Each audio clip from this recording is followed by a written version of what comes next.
di zaman sekarang apakah ilmu itu cukup? Nah, kita lihat. Assalamualaikum warahmatullahi wabarakatuh. Waalaikumsalam warahmatullahi wabarakatuh. Kembali lagi bersama kami mahasiswa PBA pada kesempatan kali ini, yaitu masih dengan kegiatan Drakor Milenial Daurah Qism Taklim Lughah Al-Arabiyah untuk milenial. Terima kasih pada teman-teman yang sudah hadir pada kesempatan hari ini, yang sudah menyaksikan acara live kita hari ini pada siang hari ini. Perkenalkan diri, nama saya Rian Muhammad Ridwan. Saya dari mahasiswa Institut Pesantren Matoli'ul Falah dari Prodi Pendidikan Bahasa Arab. Saya akan memandu kegiatan diskusi pada siang hari ini. Dari kegiatan Drakor Milenial ini, kita akan membahas tema yang sangat menarik, yaitu COVID-20. Dari temanya saja namanya sudah menarik para milenial-milenial kita untuk berpartisipasi gabung untuk menyimak apa itu COVID-20. Kok bukan COVID-19 seperti itu. Nah, COVID-20 yaitu konsep visi studimu di tahun 2020. Jadi dalam kesempatan hari ini kita akan nanti berputar-putar membahas tentang konsep pembelajaran kita di tahun 2000 ke depan dalam masa pandemi ini. Ya, kita bagaimana konsep kita, belajar kita nanti ke depan, bagaimana jenjang pendidikan kita untuk milenial-milenial kita yang misalnya ini sudah lulus, dinyatakan lulus tanpa ada ujian seperti itu, apakah bagaimana dia mengkonsepnya dalam kondisi pandemi seperti ini. Ya, itu nanti kita akan bahas bersama di sini dengan narasumber kita yang sangat luar biasa. Beliau adalah seorang organisatoris di Nahdlatul Ulama yang tidak asing lagi di khalayak masyarakat, untuk khususnya di Kabupaten Pati sendiri. Beliau adalah orang asli dari Kabupaten Pati. Kemudian dia bisa juga dikatakan entrepreneur. Dia juga yang sangat menarik, beliau adalah lulusan alumni dari Institut Pesantren Matoli'ul Falah di angkatan pertama. Kedua. Kedua ya. Oh, oke, baik. Ya, dari angkatan kedua ya. Dari jurusan Pendidikan Bahasa Arab juga. Ya. Pada kesempatan kali ini nanti kita akan membahas tema COVID-20 yang akan dipandu langsung oleh beliau. Pada diskusi ini nanti kita akan membagi dalam 3 termin, yaitu pertama itu pembahasan oleh materi dari narasumber sendiri, kemudian pertanyaan dari para peserta, kemudian yang ketiga yaitu kuis untuk penutup nanti. Baik, langsung saja untuk menyingkat waktu pada siang hari ini, dari saya akan kembalikan kepada narasumber untuk memandu diskusi pada siang hari ini. Kepada beliau, waktu dan tempat saya persilahkan. Baik, terima kasih Mas Rian. Bismillahirrahmanirrahim. Assalamualaikum warahmatullahi wabarakatuh. Waalaikumsalam warahmatullahi wabarakatuh. Alhamdulillah, sholatu wassalam ala rasulillah wa ala alihi wa ashabihi wa mawalah. Rabbi zidni ilman warzuqni fahman, amin ya rabbal alamin. Rekan-rekan mahasiswa IPMAFA yang berbahagia, khususnya program studi pendidikan bahasa Arab, para pemirsa dimanapun berada, terutama adik-adik kita yang alhamdulillah kemarin sudah mendapatkan informasi kelulusan ya, baik itu dari tingkat MA, SMA, SMK, dan mungkin saatnya mereka-mereka ini mulai menyusun konsep studinya ya, konsep studinya apakah nanti mau kemana, mau seperti apa. Nah, semoga nantinya apa yang nanti kita bahas pada kesempatan hari ini sedikit banyak bisa memberikan motivasi, sedikit banyak bisa memberikan inspirasi kepada adik-adik kita. Dalam tema kali ini yang mengangkat tema tentang konsep studi. Kita tahu karena di studi itu berarti ada sesuatu di situ, ya. Dalam studi ada yang namanya transfer pengetahuan, ada ilmu di situ, ya. Nah, karena pendidikan itu kan ada banyak sekali, saya kira versi pengertian dari pendidikan dari berbagai macam sumber, tapi pada poinnya di situ adalah bagaimana ada transfer keilmuan, ada transfer pengetahuan di situ. Nah, karena transfer keilmuan inilah saya teringat makalah dari Imam Syafi'i yang mengatakan bahwa man aradad dunya ya fa'alaihi bil ilmi wa man aradal akhirata fa'alaihi bil ilmi wa man aradad dunya wal akhirah fa'alaihi bil ilmi, ya. Di siapa orangnya yang ingin mengharapkan dunia, kuncinya adalah ilmu. Siapa yang ingin mendapatkan akhirat, dengan ilmu. Siapa yang ingin mendapatkan keduanya, juga dengan ilmu. Contohnya misalnya, orang yang ingin mendapatkan dunia, katakanlah ya, dia sudah punya mobil, tapi tidak tahu ilmunya nyetir. Nah, apakah dia bisa ya, mobilnya bisa berjalan, ataukah dia bisa mengemudikan mobil? Tentu tidak bisa, karena dia tidak punya ilmunya. Terus yang kedua, ketika orang akhirat, ya, akhirat.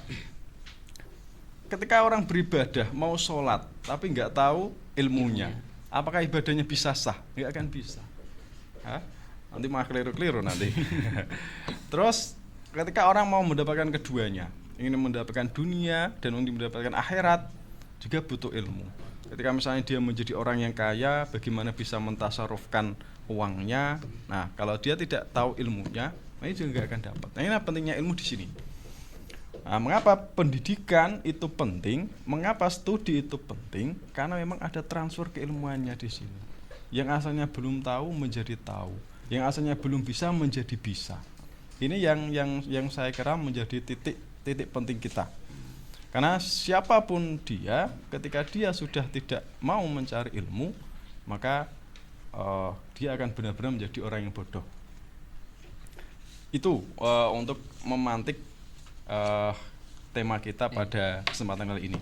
Nah, yang jelas teman-teman dari SMA, SMK, Madrasah Aliyah dan sederajat, ayo jangan pernah lelah untuk mencari ilmu, jangan pernah berhenti untuk belajar, karena itu pasti nanti akan bermanfaat bagi teman-teman.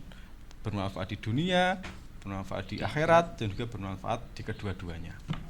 Itu, Mas. Ya. Sangat jelas tadi dari pantikan dari seorang narasumber kita. Kita harus memiliki bekal dari konsep saya tadi, dari memiliki bekal dari studi kita, bagaimana kedepannya. Tadi sudah sangat dipaparkan dari pertama, dari awal pembahasan sudah sangat menarik. Nah, kita akan saksikan kembali pembahasan yang lebih luas, lebih lebar lagi oleh narasumber. Ya. Oke. Nah, sekarang selanjutnya, ketika kita sudah berkeinginan untuk mencari ilmu, ada beberapa fasilitas, istilahnya ada beberapa jalan, ya. Misalnya ya, karena kita ini di kampus, saya akan membicarakan tentang persoalan berkuliah. Kenapa orang itu harus kuliah? Ya, kenapa orang itu harus kuliah? Karena ada beberapa hal.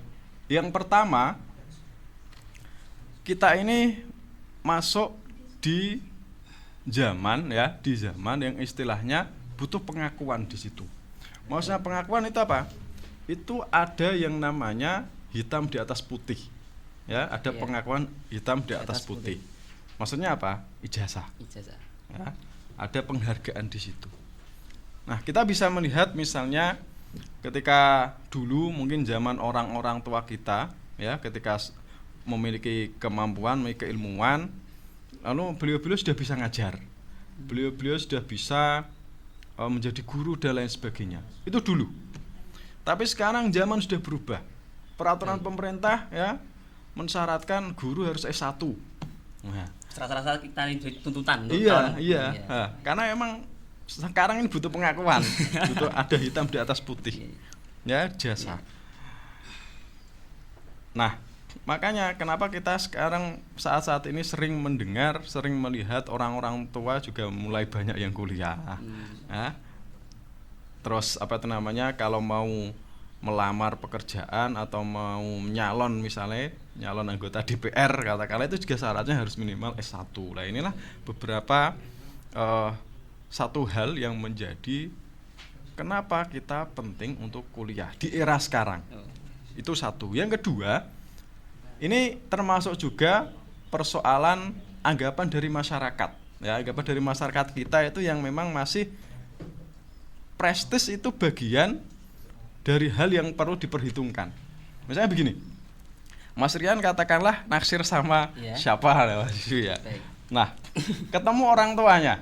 Nah, lalu Mas Rian ditanya, jenengan namine sinten saking pundi, terus lulusan apa, misal gitu ya. Kamu dari mana, namanya siapa, dari mana, terus lulusan apa. Terus Mas Rian ngomong, saya Rian asli dari Rembang, terus lulusan aliyah katakanlah, atau lulusan SMP katakanlah.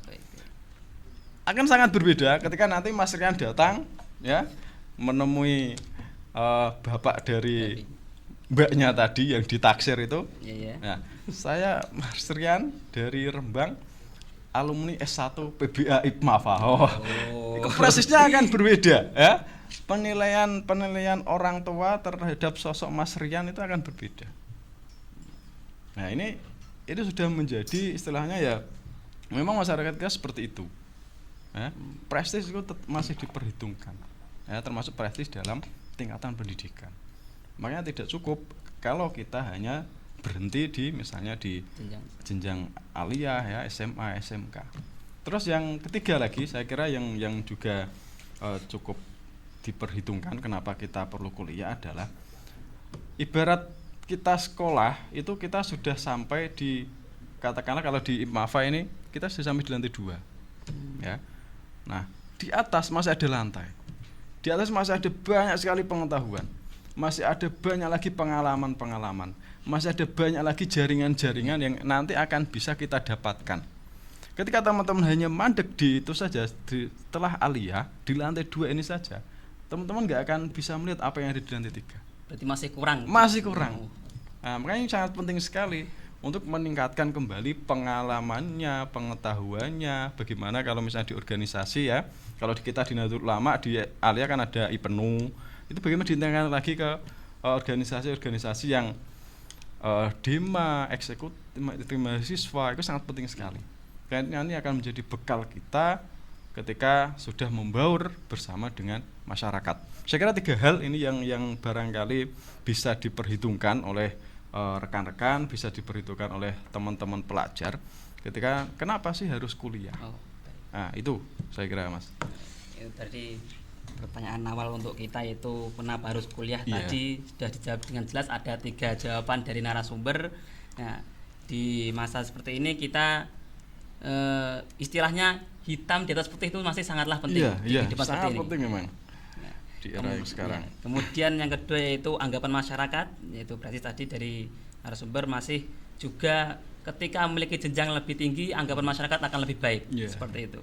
Dan kemudian yang ketiga jawabannya tadi yaitu ketika sudah kita mencapai level yang sudah kita dapat, pasti ada level yang lebih tinggi dalam jenjang pendidikan itu. Nah, kita sebisa mungkin menggapai untuk jangan cukup puas dengan level yang sudah kita dapat, tapi harus mencapai level yang lebih tinggi lagi. Betul. Seperti itu. Kemudian ada pertanyaan lagi Mas, setelah tadi dari kenapa harus kuliah, sekarang kita di masa pandemi ini dari untuk teman-teman sudah menyatakan mendapatkan pengumuman kelulusan. Iya, sudah. Kayak kemarin sudah. Ya. Dari untuk teman-teman di jenjang aliyah maupun di sanawiyah. Nah, sanawiyah belum, SMA, SMK Mas. SMA, SMK ya. Sanawiyah belum ya. Kemudian bagaimana melanjutkan studi atau mau kuliah? Apa saja yang harus dipersiapkan oleh teman-teman tersebut? Ya, jadi memang ada banyak persiapan ketika nanti teman-teman ingin melanjutkan kuliah, ingin melanjutkan studi. tentu yang pertama ya, karena kita ini berbasis pesantren. Nah, jadi pertama adalah niatnya dulu ditata, Mas. Ya. Innamal a'malu binniyat wa innamal likulli imrin ma nawa faman kanat ilallahi hadis ya. Ya. Yang pertama niat. Ketika niatan sudah ditata dengan baik ya, pasti dia akan memiliki kemauan di situ. Karena dari niat nanti akan memiliki kemauan. Yang kedua, rasa cinta. Nah, cinta akan ilmu, cinta akan pengetahuan, cinta akan pengalaman-pengalaman baru itu juga nanti akan mendorong kita untuk mempersiapkan diri untuk masuk ke jenjang berikutnya ya. Kalau kita kan sudah cinta kan apapun kita serahkan ya. Itu ya, kita cinta ini pengen kuliah, pengen belajar, pengen melanjutkan, kita juga akan berikhtiar di situ, kita akan berusaha di situ. Terus berikutnya kalau kita menyitir kembali apa yang ada dalam kitab Ta'lim Muta'alim itu kan ada beberapa hal, ada beberapa persiapan yang perlu dipertimbangkan ketika teman-teman ini mau studi atau belajar. Yang pertama adalah kecerdasan. Kecerdasan di sini itu maksudnya termasuk juga seseorang tadi bisa menggali potensi dirinya.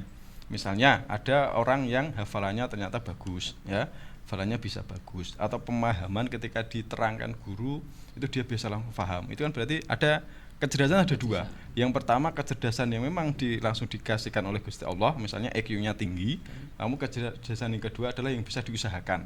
Misalnya orang itu sregep mencatat ya, sregep membaca, itu namanya kecerdasan. Yang kedua adalah sungguh-sungguh. Sungguh-sungguh.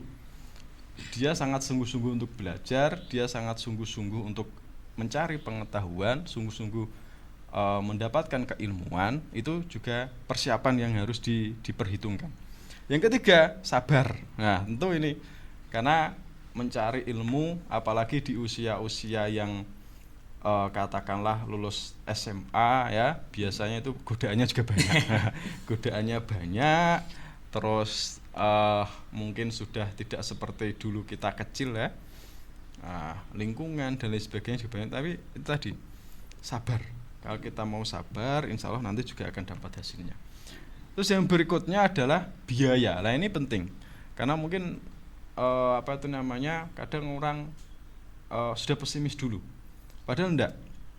Ya, ada banyak sekali cerita, ada banyak sekali hikmah, ada banyak sekali ibrah ketika orang yang memang benar-benar niat mencari ilmu, benar-benar niat melanjutkan pendidikan, itu pasti nanti di tengah jalan itu persoalan biaya dilalai ada. Seperti itu gimana itu? Itu banyak sekali. Solusinya seperti apa? Iya, solusinya yakin itu. Teman-teman pokoknya yakin insya Allah ketika kita memang mantep ingin bersekolah, ingin melanjutkan pendidikan, pasti dalam segi biaya nanti ada jalannya sendiri. Dilalai itu. Ada banyak kisah saya kira. Mungkin saya sendiri. Iya. Ya dulu waktu melanjutkan yang jenjang yang kemarin baru itu kan juga ya sudah berkeluarga dan lain sebagainya, tapi masih harus sekolah, harus kuliah. Nah itu pertama saya modal nekat aja supaya daftar dulu. Persoalan SPP nanti wes lah lillahi ta'ala, saya pasrah dengan Gusti Allah, saya berhusnudon. Ya dilalai di tengah jalan ada banyak sekali kejutan-kejutan. Entah ada tambahan apa, terus ada misalnya dari ya kalau kemarin kan pas musim pemilu ya, ada dari penyelenggara pemilu, terus nyari relawan dan lain sebagainya, itu langsung tercover semuanya. Alhamdulillah biaya pun sudah ndak mikir, karena memang cukup untuk kebutuhan bayar SPP dan mungkin beli bensin dan lain sebagainya. Maksud saya apa? Poin pentingnya di sini, ketika kita memang sudah yakin mau sekolah, kita sudah yakin mau mencari ilmu, itu pokoknya jalan pasti ada. Okay. Jalan pasti ada. Nah, apalagi kalau di IPMAFA ada banyak beasiswa, itu juga nanti bisa menjadi jalan untuk teman-teman melanjutkan pendidikan di sini. Terus yang berikutnya adalah bimbingan dari guru. Nah ini penting. Ada banyak orang yang mengatakan sekarang kan sudah ada tutorial katakanlah. Orang itu sudah bisa istilahnya kalau otodidak dan lain sebagainya. Ya, itu mungkin bisa menjadi salah satu jalan, tapi tidak semua orang bisa seperti itu. Ibarat, kalau saya mengibaratkan, katakanlah ada 10 orang ya yang bisa belajar otodidak, bisa belajar sendiri, itu paling hanya 1 atau 2 orang. Mayoritas kita tetap butuh pembimbing. Nah, selain itu tadi, satu atau kemampuan orang yang demikian langka, yang kedua adalah dengan adanya pembimbing, dengan adanya guru, dengan adanya dosen, itu meminimalisir kesalahan kita. Maksud saya apa? Kita meyakini ya, apalagi kalau kita mau mempelajari ilmu agama tanpa guru, itu bahkan gurunya setan. Nah, itu kalau itu belajar agama, ya. Makanya ini hati-hati sekali nih, meskipun sekarang sudah banyak konten-konten itu, kalau sampai mau belajar agama tidak pakai guru sangat berbahaya sekali. Nah, kenapa perlu ada bimbingan? Kalau kita ada guru, ada dosen, mau tanya enak, ya, nggak tahu nanti diarahkan. Terus kalau di kita, apalagi di lingkungan NU itu kan, ya istilahnya ada, kita meyakini ada keramat gandul guru. Nah, itu juga penting. Mana sinaune di nggak jelas misalnya, ya, nggak ada gurune, itu kan nanti gandulan sama siapa sih? Itu kenapa penting ada bimbingan guru, ada bimbingan dosen, terus itu, ya. Terus yang terakhir adalah waktu ya, waktu membutuhkan waktu. Kalau misalnya teman-teman yang mau kuliah, ya standar kita S1 itu kan 4 tahun atau 8 semester. Nah, tapi waktu ini juga kalau saya membagi waktu ini bisa 2 hal. Sebenarnya begini, waktu itu kalau di keterangan ta'lim adalah waktunya lama. Tapi definisi lama, kalau saya menggarisbawahi ada 2. Misalnya lama itu bisa memang waktunya lama berapa tahun, tapi bisa lama dari segi kuantitas waktu itu sebenarnya sedikit, tapi kualitasnya lama. Maksudnya apa? Misalnya dalam waktu sehari ini kita full sinaunya, belajarnya full. Ya, misalnya dari pagi, siang, sore, malam itu full. Itu maksud saya apa? Jadi kualitas belajar itu full lama. Tapi kuantitas waktunya itu bisa lebih pendek. Nah, itu definisi yang kedua. Jadi definisi waktu yang lama tadi kalau saya ya singgung yang pertama, dan memang waktunya lama berapa tahun kayak gitu. Tapi kalau yang kedua waktunya sekian, tapi kualitas di perharinya itu, nah sudah bisa menangkap mas saya di sini ya. Nah, itu kira-kira beberapa persiapan yang nanti bisa teman-teman pertimbangkan ketika mau melanjutkan studi di jenjang berikutnya. Itu mas. Baik, terima kasih. Itu tadi jawaban untuk pertanyaan yang kedua dari Bapak narasumber yang sangat jelas. Kita pertama harus memiliki niat. Kita kuatkan niat kita terlebih dahulu, kemudian kita harus punya rasa cinta. Nah, ketika kita sudah mencintai, apapun akan dilakukan. Seperti itu dari Bapak narasumber tadi sampaikan. Kemudian tadi ada sungguh-sungguh, waktu juga, terus kemudian ada biaya juga disampaikan tadi. Ya, sudah sangat jelas dipaparkan oleh Bapak narasumber. Selanjutnya kita menginjak pertanyaan ketiga, Pak. Yaitu mengenai apabila kita kuliah nanti, Pak, ya seperti itu ya. Agar keilmuan kita bisa dapat, kemudian skill juga dapat, kemudian akhlakul karimah juga didapat. Bagaimana cara kita memilih kampus yang tepat? Nah, minta tipsnya Pak ini Pak. Minta tipsnya. Memilih kampus yang tepat itu seperti apa? Gimana caranya? Ya, oke, Mas. Ya tadi kembali ke awal yang saya singgung di awal itu kan, pendidikan memang pada dasarnya adalah transfer keilmuan, mentransfer ilmu.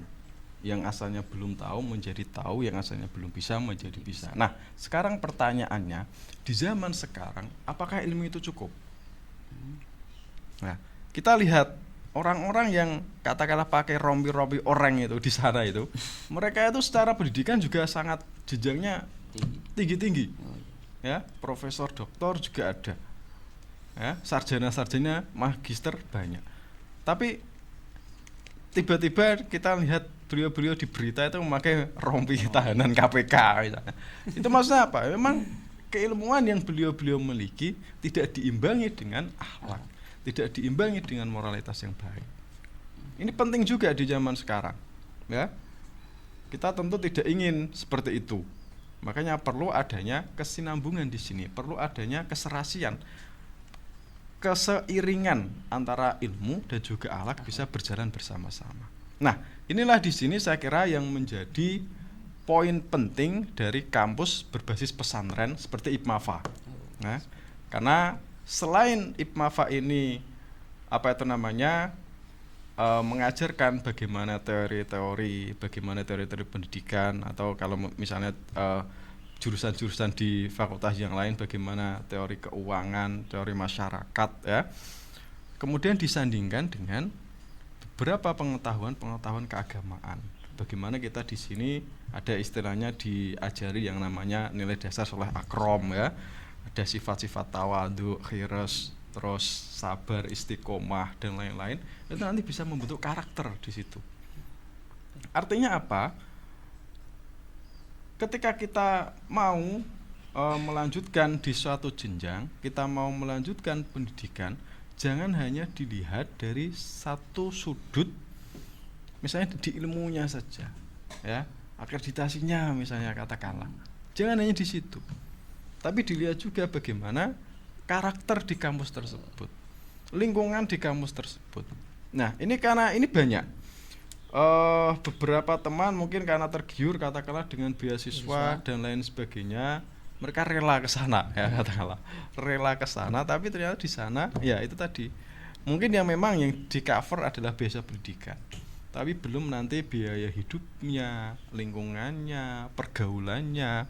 Ini juga penting ya, karena seperti yang saya jelaskan tadi di awal, ilmu dan moralitas dengan akhlak itu harus berjalan beriringan ya, harus berjalan beriringan supaya secara skill ya, secara kognitif kita itu mapan ya, tapi secara moralitas dan juga karakter kita juga punya di situ. Jadi tidak hanya satu sisi saja, tapi seimbang. Nah, makanya ini penting. Makanya saya sangat mengharap sekali teman-teman nanti coba diperhitungkan hal itu ya, jangan hanya diperhitungkan dari sisi keilmuannya saja, tapi diperhitungkan juga lingkungan, diperhitungkan juga bagaimana kita bisa bersikap ya, kita bisa memiliki karakter yang memang khas, terutama karakter yang berbasis nilai-nilai pesantren. Itu saya kira, Mas. Baik, terima kasih tadi jawaban untuk pertanyaan yang ketiga, yaitu mengenai cara memilih kampus yang mengandung nilai-nilai akhlakul karimah tapi juga memiliki skill yang tinggi seperti itu. Ketika kita memilih kampus untuk jenjang perkuliahan selanjutnya, sebaiknya kita jangan memandang di sisi luarnya dari kampus itu nampaknya kampusnya besar, mahasiswanya banyak, tapi kita juga harus berhati-hati ketika kita berkuliah di situ, apakah sudah tepat untuk kita, apakah lingkungannya juga tepat, suasana juga tepat, seperti itu. Nah, kemudian pertanyaan selanjutnya, Pak, yaitu ketika kita sudah memutuskan untuk kuliah, bagaimana kita cara memilih jurusan yang sesuai passion kita sendiri. Misalnya kita bingung, passionku seperti ini, tapi jurusan apa yang tepat untuk saya sendiri, seperti itu. Siap. Nah, jadi ketika kita sudah tadi ya, kita memilih saya mau kuliah. Nah, kira-kira saya mau kasih jurusan apa? Nah, tadi sudah disinggung yang passion. Passion itu, selain passion, kita sudah ada dulu yang namanya potensi diri. Nah, potensi diri berbeda dengan passion. Di potensi diri ini misalnya ya begini, Mas Rian ini ketika dikasih suatu hafalan mufrodat katakanlah, itu langsung nyendel. langsung dapat. Nah, langsung hafal mufrodat bahasa Arab. Tapi Mas Rian di sisi lain itu lebih juga seneng dunia desain katakanlah. Nah, atau dunia presenter katakanlah. Nah, jadi potensi itu masuk di tadi hafalan itu, tapi passion, kegemaran Mas Rian itu maksudnya di passion, kegemaran masuk di passion. Nah, menurut saya apa? Jadi selain potensi diri, passion juga diperhatikan ya. Jadi yang pertama memang potensi kita raba-raba dulu, kira-kira saya sih bisa apa sih misalnya. Terus kira-kira saya minat apa, itu juga. Terus yang ketiga ya, peluang kerjanya seperti apa, itu juga perlu diperhatikan, perlu diperhitungkan, karena memang nanti kan nggak pengen kan misalnya hanya sekedar masuk terus nggak tahu nanti mau seperti apa kan enggak. Nah, tapi kalau misalnya di awal sudah memiliki tujuan, sudah memiliki nanti perencanaan mau seperti apa, nanti juga enak Nah, nanti juga enak. Terus berikutnya adalah tadi persoalan biaya juga perlu diperhatikan. Karena jangan hanya teman-teman ini tergiur oleh misalnya beasiswa pendidikan, tapi ternyata beasiswa hidupnya bisa jauh lebih banyak daripada beasiswa pendidikan. Ini sangat banyak sekali itu seperti ini. Ya, karena tergiurannya beasiswa pendidikan, akhirnya biaya hidupnya tidak tercover. Malah hidupnya terlontar-lontar di mana gitu. Itu kan ya kurang enak juga maksud saya. Jadi memang betul-betul diperhitungkan itu. Kalau misalnya ada yang dekat itu kan lebih enak. Yang pertama sudah ngirit biaya transportasi ya. Sudah biaya tinggal juga misalnya mau di rumah, mau ikut bantu orang tuanya ya, mau di rumah. Terus misalnya lagi biaya komunikasi juga tidak mahal ya, karena ketemu terus dengan orang tuanya. Tentu kan itu juga berpengaruh juga. Nah, setelah itu semuanya baru teman-teman nanti bisa memilih yang mana itu. Nah, tapi yang jelas itu tadi ya, yang pertama memang yang penting adalah kenali potensi diri, itu penting Mas. Karena dari potensi diri nanti kita akan tahu kira-kira saya mau minat apa. Passion juga demikian. Passion, kesukaan itu juga perlu diperhitungkan. Terus biaya tadi, dan juga nanti peluang kerjanya targetnya seperti apa. Itu yang perlu diperhitungkan di situ. Saya kira 4 hal karena memang ini penting, tapi yang tidak kalah penting lagi ya ketika teman-teman masuk itu kalau bisa semuanya ini diambil semua. Makanya ya minat ini, minat itu, karena nanti pas kita keluar itu tidak akan tahu kita akan seperti apa. Ya, kita contoh misalnya dulu Pak Jokowi itu kan, siapa sih Pak Jokowi? Beliau itu fakultas kehutanan loh, kuliahnya, bukan misalnya teknik sipil atau politik katakanlah, enggak. Tapi fakultas kehutanan, tapi beliau bisa jadi presiden. Maksud saya apa? Itulah yang tadi saya awal katakan, bahwa di kampus itu memiliki banyak sekali pengalaman, banyak sekali pengetahuan, banyak sekali jaringan. Yang mana kalau kita mau mengambil, kita mau memanfaatkan itu, kita akan bisa menjadi apa saja. Kita akan bisa menjadi agen perubahan di masyarakat kita. Itu yang penting saya perhitungkan.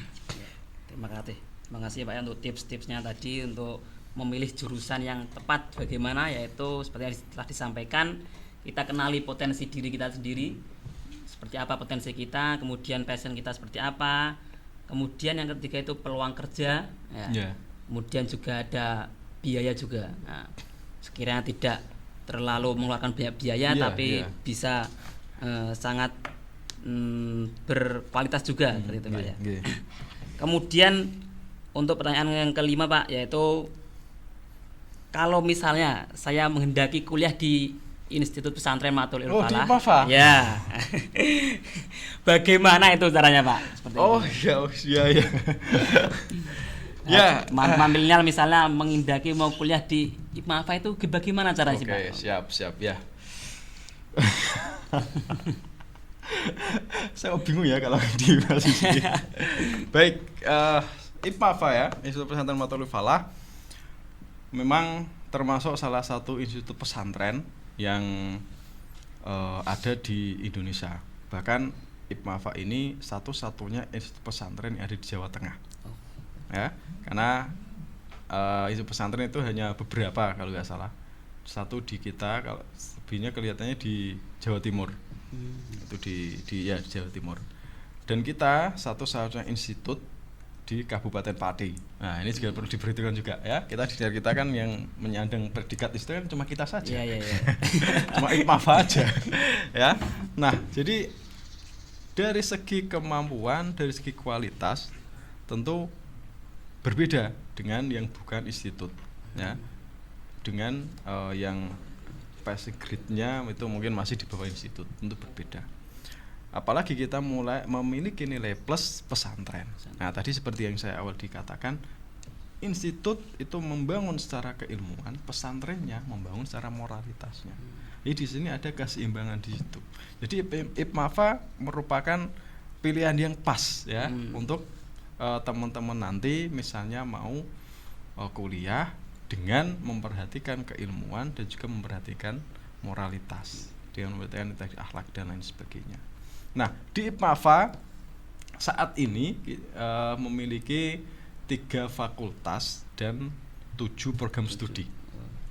Fakultas yang pertama Fakultas Tarbiyah ya, atau kalau di umum itu Fakultas Pendidikan.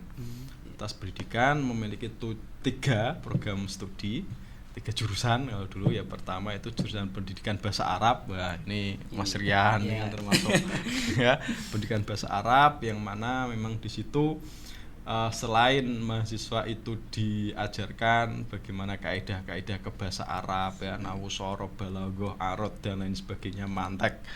Itu juga teman-teman diajarkan bagaimana bisa mengajarkan kepada siswa. Nah, karena ini penting. Saya kira mungkin banyak sekali orang yang paham bahasa Arab. Ya, apalagi di lingkungan kita dengan pesantren, itu banyak orang yang paham bahasa Arab. Tapi mungkin beliau-beliau belum tahu bagaimana mengajarkan kepada anak didik. Ya, bagaimana cara teori pendidikan, bagaimana membuat media pendidikan yang menyenangkan, bagaimana mengemas pendidikan bahasa Arab itu anak bisa seneng, anak bisa berminat. Itu jarang yang memiliki kemampuan itu. Nah, makanya ini peluang juga teman-teman yang masuk di PBA ini memiliki nilai plus itu. Terus selain pendidikan bahasa Arab, ada juga namanya program studi pendidikan Islam anak usia dini. Nah, ini yang suka anak-anak ini sebenarnya juga bukan hanya untuk ibu-ibu sebenarnya. Karena apa itu namanya? Kalau diibaratkan kan ibu itu kan madrasah pertama ya, madrasatul ula ya, kalau di madrasatul ula. Al-um madrasatul ula. Wal ab raisuha. Ya. Ya, jadi ibu itu madrasah pertama anak-anak, dengan bapak itu kepala sekolahnya. Ya, kepala sekolahnya. Makanya sebenarnya penting. Anggapan bahwa pendidikan anak saat ini hanya untuk ibu-ibu ini perlu perlu diluruskan. Nah, ya, perlu juga disosialisasikan, karena itu tadi saya jelaskan.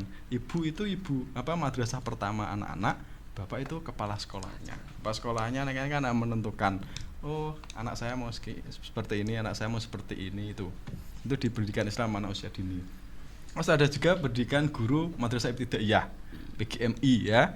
Bagi yang suka di pendidikan MI, SD itu bisa masuk di situ. Terus nanti ada Fakultas Syariah dan Ekonomi Islam ya. Tadi kan fakultas yang pertama kan tarbiyah. Yang kedua Syariah dan Ekonomi Islam. Itu ada jurusan perbankan syariah. Perbankan syariah. Kita tahu beberapa perbankan itu membuka beberapa sub bagian syariah, BRI syariah misalnya ya, dan lain sebagainya. Nah, itu sangat bagus pulang di situ. Terus ada manajemen zakat dan wakaf. Ini juga penting. Ya, potensi zakat di kita itu triliunan, Mas, sebenarnya. Tapi karena memang belum atau mungkin belum tersadari dengan baik, belum olah dengan kelola dengan baik, akhirnya ya masih belum maksimal. Nah, makanya teman-teman di manajemen zakat wakaf memiliki peluang di situ. Terus ada fakultas yang ketiga, itu pengembangan masyarakat, fakultas dakwah dan pengembangan masyarakat. Ini ada 2, yaitu pengembangan masyarakat Islam. Ini biasanya teman-teman banyak di pendampingan masyarakat di PKH, pendamping desa. Biasanya teman-teman banyak di situ yang alumni. Terus ada komunikasi penyiaran Islam. Nah, yang suka dunia digital, broadcasting misalnya, dunia seperti ini, studio. Nah, itu teman-teman pas nanti di komunikasi penyiaran Islam. Nah, ini beberapa tawaran program studi yang diberikan oleh masyarakat untuk menggali minat, untuk menyambut bagaimana minat masyarakat nanti untuk melanjutkan pendidikan.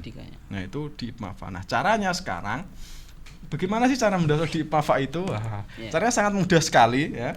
Jadi kalau hari-hari ini kita memang meskipun di masa pandemi, kita juga masih menerima pendaftaran baik secara offline ya. Jadi bukannya online jelas, tapi offline juga. Offline juga. Tapi karena ini sudah ini hari Jumat ya, sudah mau akhir, kayak sudah libur ini. Jadi nanti insya Allah buka lagi sekitar awal Juni. Nah itu kalau misalnya masyarakat ada yang mau mendaftar di IPMAFA bisa langsung ke kampus ya, syaratnya pun cukup mudah, hanya mengisi formulir pendaftaran, setelah itu membawa foto 3x4 ya.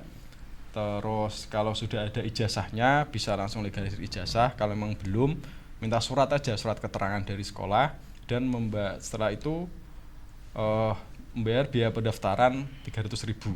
Itu untuk pendaftarannya cukup mudah itu.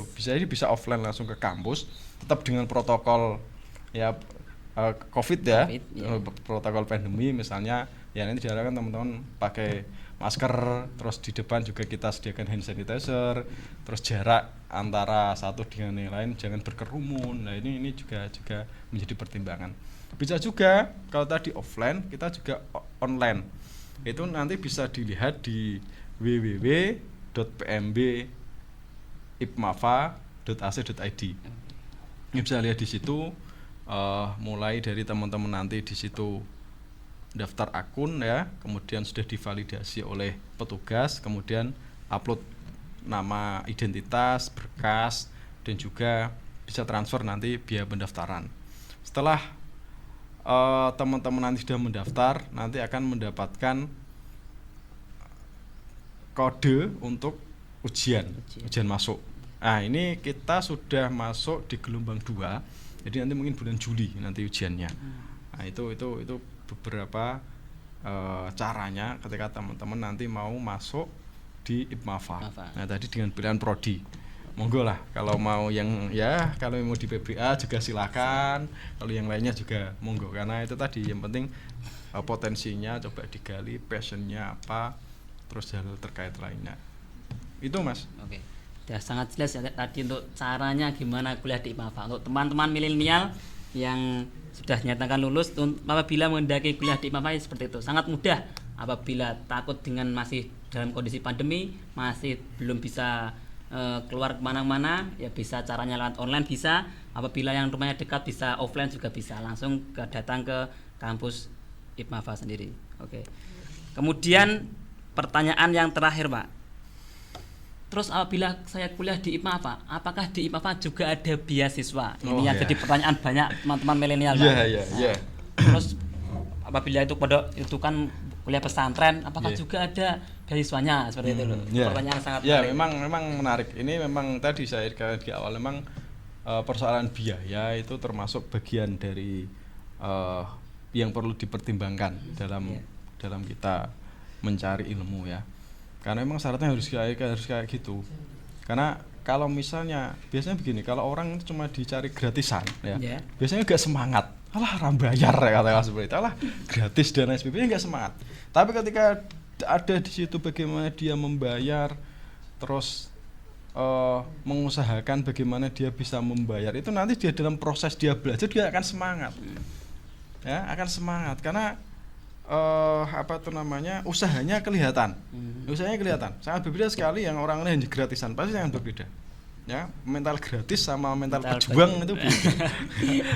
Mental gratis sama pejuang itu beda. Nah, tapi meskipun demikian, IPMAFA juga memberikan kemudahan. Ada beberapa paket beasiswa yang ditawarkan di sini. Yang pertama adalah beasiswa prestasi ya. Beasiswa prestasi ini biasanya adalah nanti kalau teman-teman sudah masuk di akhir semester ternyata nilainya paling tinggi, baik itu misalnya antar prodi, antar fakultas, antar angkatan, ya, antar atau sekampus, ya, itu nanti beasiswa di situ, ya. Jadi kalau misalnya sekampus kok kelihatan berat, bisa diturunkan ke sefakultas. Ya. Sefakultas juga berat, bisa diturunkan ke prodi, seprodi, ya. Seprodi katakanlah kalau misalnya masih berat bisa diturunkan lagi seangkatannya itu. Jadi misalnya ini berarti angkatan 2020. Nanti masih terbaik angkatan tahun 2020 juga ada. Itu biasa prestasi. Ada lagi teman-teman yang misalnya dari pesantren sudah hafal Al-Qur'an ya. Entah itu 5 juz katakanlah atau 30 juz, itu juga ada beasiswanya. Nah, yang 30 juz bisa langsung 100%. 0 rupiah berarti, 0 Pak? rupiah ya, 0 rupiah. Jadi bukan hanya DP saja 0 rupiah, bukan hanya rumah tapi dia beasiswa 0 rupiah. Ya. Tapi sistemnya nanti setiap semester diperbarui. Misalnya semester 1 ya. Jadi nanti ada ujiannya, ketika 30 juz lolos, berarti dia semester 1 sudah selesai. Lalu semester 2 nanti ujian lagi. Terus berikutnya itu beasiswa yang 30 juz, atau yang misalnya teman-teman ini baru dapat 5 juz, itu juga bisa gratis. Kalau nggak salah 25% atau 50%. Saya agak lupa pastinya, tapi pokoknya ada potongan lah, ada diskon. Ada beasiswanya. Jadi di situ teman-teman bisa mengakses itu, ya, bisa mengakses itu. Terus ada juga beasiswa bidik misi. Nah, ini jadi alhamdulillah beberapa tahun ke belakang ini IPMAFA termasuk bagian dari kampus yang mendapatkan kepercayaan dari pemerintah untuk menyediakan bidik misi. Nah, bidik misinya dari IPMAFA itu memang diprioritaskan untuk teman-teman yang secara keilmuan itu dia mumpuni, tapi secara ekonomi dia lemah. Ya, itu diprioritaskan di situ. Nanti juga teman-teman yang mendapatkan bidik misi diharapkan bisa tinggal, kita kan punya pesantren Mas, pesantren mahasiswa, ma'had istilahnya ya. Ma'had mahasiswa ini teman-teman bisa ikut di situ, ikut menjadi pembimbing untuk mahasiswa yang lain, ikut memotivasi, ikut memberikan tips and trick bagaimana menjadi mahasiswa yang milenial, yang secara kognitif itu baik, tapi secara moralitas juga demikian. Nah, itu juga demikian. Terus ada lagi beasiswa untuk mahasiswa yang kurang mampu ya. Terus mungkin biasanya juga ada, tapi ini biasanya nggih. Jadi ada donatur, katakanlah yang beliau ini memiliki secara finansial itu lebih, terus pengen ngambil. Misalnya ya, saya donatur ya, saya katakanlah bos saya. Terus saya pengen ada anak itu ikut di tempat saya, bantu-bantu, entah itu jaga toko, entah itu ikut bersih-bersih rumah atau lainnya, tapi setelah itu dia kuliah di IPMAFA. Nanti saya yang bayari dia. Nah, itu istilahnya beasiswa orang tua asuh. Juga ada beberapa donatur yang demikian. Jadi itu beberapa beasiswa yang ada di IPMAFA. Tapi biasanya nanti kalau pas masuk itu dulu ada biaya-biaya tak terduga, itu ada biaya-biaya tak terduga. Insya Allah persoalan biaya di kampus IPMAFA masih sangat terjangkau, masih sangat murah ya, dan bisa diakses oleh semua lapisan masyarakat. Jadi tidak hanya lapisan bawah, tengah, apalagi atas. Itu Mas. Oke. Baik, itu tadi jawaban dari narasumber kita untuk mengenai beasiswa yang di IPMAFA itu apa saja Mas. Ya, itu tadi pertanyaan dari milenial. Yang pertama ada beasiswa tahfidz untuk teman-teman milenial yang sudah ada di pondok pesantren misalnya, menghendaki ingin kuliah dan sudah punya bekal beberapa juz untuk mendaki kuliah di IPMAFA, itu akan mendapat beasiswa. Kemudian untuk teman-teman milenial juga bertanya, apabila nanti kok di IPMAFA itu ada bidik misi enggak ya? Ternyata di IPMAFA itu masih ada bidik misi, Kemudian ada biaya beasiswa prestasi untuk teman-teman milenial apabila berprestasi nanti akan mendapatkan beasiswa. Kemudian yang keempat yaitu orang tua asuh, seperti itu Pak ya. Apabila nanti ada orang tua asuh yang menghendaki, ya seperti itu akan mendapatkan juga. Kalau itu sangatlah jarang, tapi yang terpenting tadi ada tiga, yaitu tahfidz, kemudian bidik misi dan berprestasi seperti itu.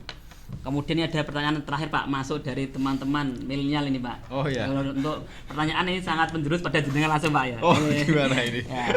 Ini jadi tidak enak ini. Nah, untuk jenengan sebagai alumni IPMAFA, apa yang menarik nih Pak di IPMAFA sendiri? Nah, ini pertanyaan terakhir untuk Bapak ya. Untuk dari teman-teman milenial tadi menanyakan seperti itu Pak. Oh iya.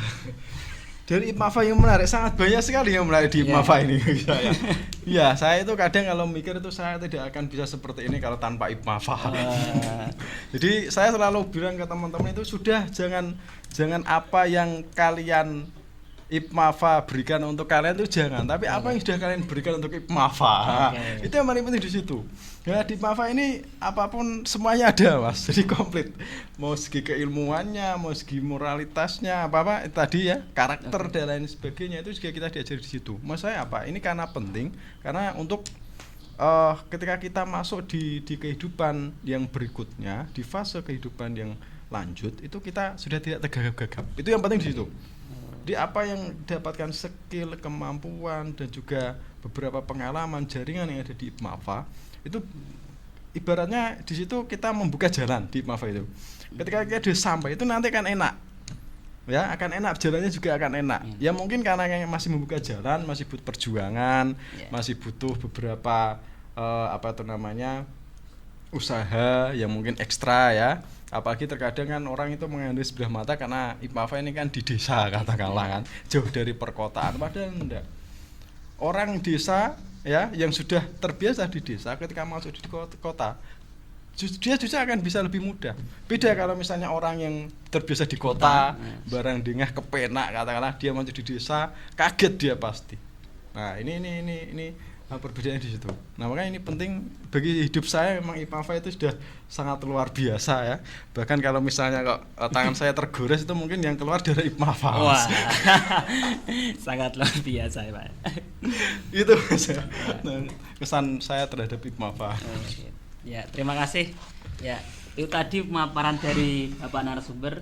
Ya, sangat jelas tadi mengenai yang pertama tadi yaitu COVID-20, konsep visi studimu, bagaimana nanti untuk kedepannya, kemudian bila yang menghendaki kuliah bagaimana caranya memilih ke kampus yang baik, bagaimana memilih jurusan yang baik, bagaimana tadi sudah terjawab tuntas oleh Bapak narasumber. Nah, baik, untuk penutup saya mengutip sebuah quote yaitu pendidikan bukan hanya persoalan ke sekolah atau ke kampus lalu mendapatkan sebuah ijazah, tetapi soal memperluas wawasan serta menyerap ilmu kehidupan. Terima kasih pada Bapak narasumber dan teman-teman yang sudah hadir di live kita pada siang hari ini. Saya Rian Muhammad Ridwan. Wassalamualaikum warahmatullahi wabarakatuh. Waalaikumsalam warahmatullahi wabarakatuh. Oke, baik, sebelumnya yaitu ada kuis terlebih dahulu. Maaf tadi ada lupa yaitu mengenai kuis ya. Di kesempatan kali ini yaitu sangat mudah kuisnya bagi teman-teman milenial yang ingin mendapatkan hadiah dari kegiatan Drakor Milenial ini, yaitu caranya mudah dengan follow IG PBA IPMAFA, kemudian Facebook PBA IPMAFA, kemudian subscribe juga YouTube PBA IPMAFA, MPS PBA IPMAFA. Nanti jawab soalnya yaitu sangat mudah. Kampus apa yang ada di Pati yang berbasis nilai-nilai pesantren? Nanti jawaban diketik di kolom komentar ya. Dengan syarat yaitu tadi follow IG PBA IPMAFA, Facebook PBA IPMAFA, dan subscribe YouTube HMPS PBA IPMAFA. Terima kasih. Sekian dari saya. Wassalamualaikum warahmatullahi wabarakatuh. Waalaikumsalam warahmatullahi wabarakatuh.